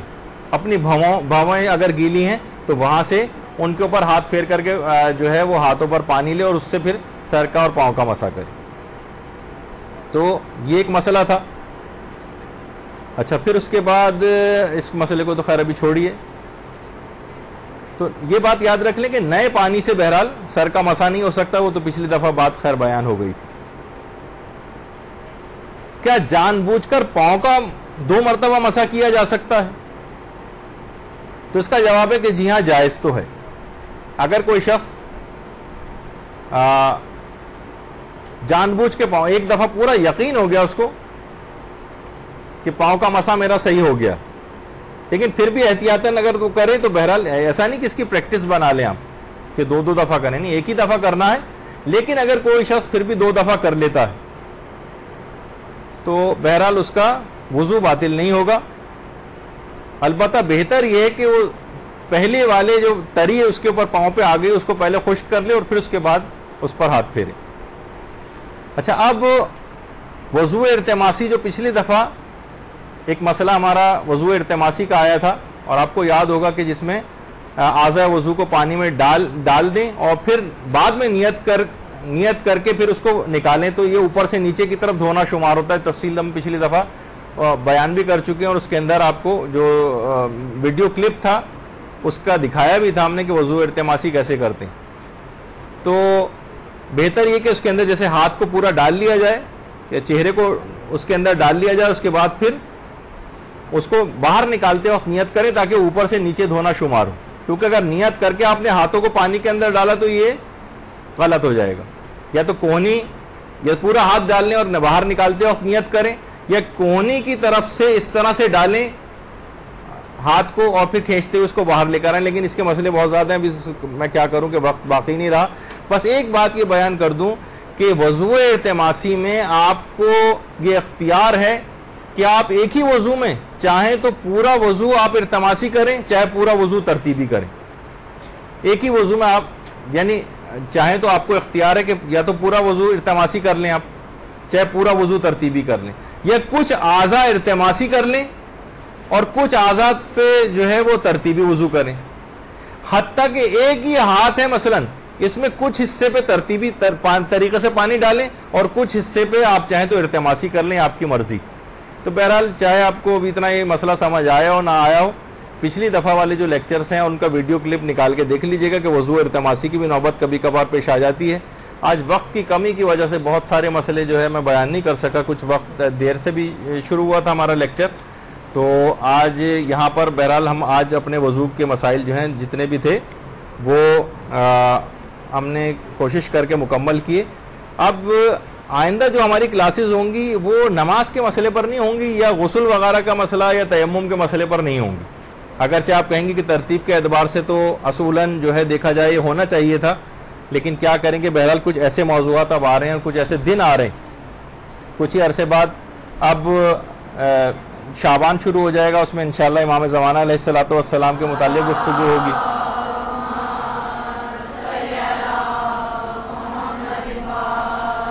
اور